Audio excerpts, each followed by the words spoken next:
All right, let's talk about what it really takes to make it in a professional kitchen. We're going to break down the whole kitchen hierarchy, but forget about some boring old org chart. Think of this as a roadmap, an exciting career path for anyone who's truly passionate about food.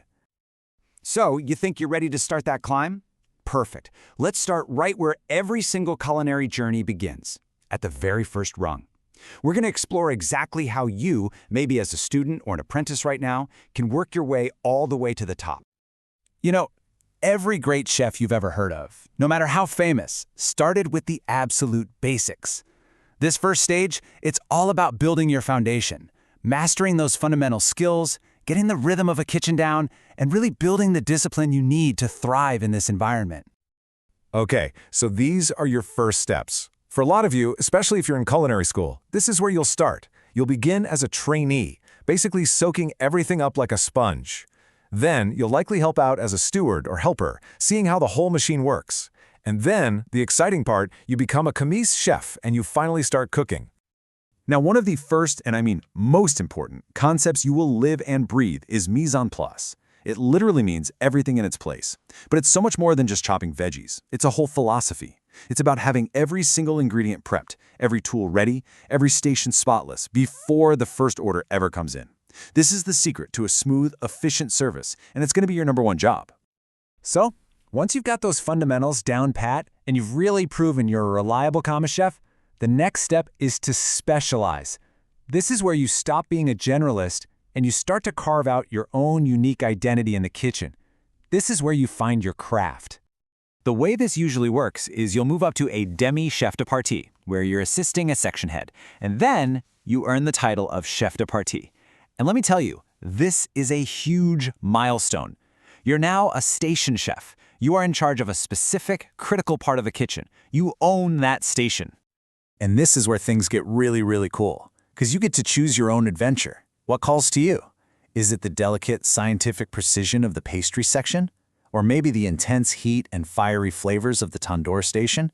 Maybe you love the technical skill of the saucier, the sauce chef. Each one of these is its own little world, and each one demands a totally unique talent. All right, so after you have truly mastered your station, and I mean mastered it, the career ladder starts to shift. Your focus begins to expand from just your own skills and your own plates to leading and mentoring the other chefs on your team. You're not just a cook anymore, you're becoming a leader. And this is such a critical shift in your career. Your ability to lead and communicate becomes just as important as your ability to cook. Your success isn't just about your own food anymore, it's measured by how well your entire team performs. So let's look at how this leadership role starts to take shape. We're going to meet the 2 key positions you'll be aiming for next, right there within a specific kitchen. Think of these 2 as the on-the-ground commanders. Here's a simple way to think about it. The chef de cuisine is like the captain of one specific ship, say the hotel's Italian restaurant. They're the head chef for that single place. The sous chef, that's their first mate. They're the essential second in command, the person managing all the nitty-gritty details to make sure that ship sails smoothly. We've now climbed to the very top of the ladder. These next roles, well, they're less about being on the line every single night and way more about strategy. We're talking large-scale management and shaping the entire vision for a whole culinary operation, like for an entire hotel or a big restaurant group. What's really key to understand here is the difference in scale. The executive sous chef is the operational commander for all the kitchens. They make sure everything, everywhere, runs smoothly day in and day out. But the executive chef, they're the strategic general. They're the ones setting the vision and the direction for everybody. Yeah, as you can see, at this level, the executive chef's job has become something much bigger than just cooking. They are running a complex business.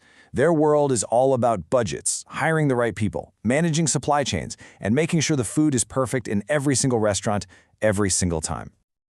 Okay, so let's put this all together. We've looked at all the individual steps, but now let's just zoom out and visualize the entire journey, from your very first day stepping into a kitchen to sitting in that top office. It's a pretty clear path when you lay it all out, right? You build your foundation as a commis. You become an expert specialist as a chef de partie. You learn how to lead a team as a sous chef. And finally, you take on that strategic leadership role as the executive chef. It's a long climb for sure, but it is an achievable path. Every single great culinary journey starts with that first step. And that first big decision is about choosing your craft. The foundation you build right now will absolutely define the kind of leader you become later on. So the only question left is, what's it going to be? Which station will you master first?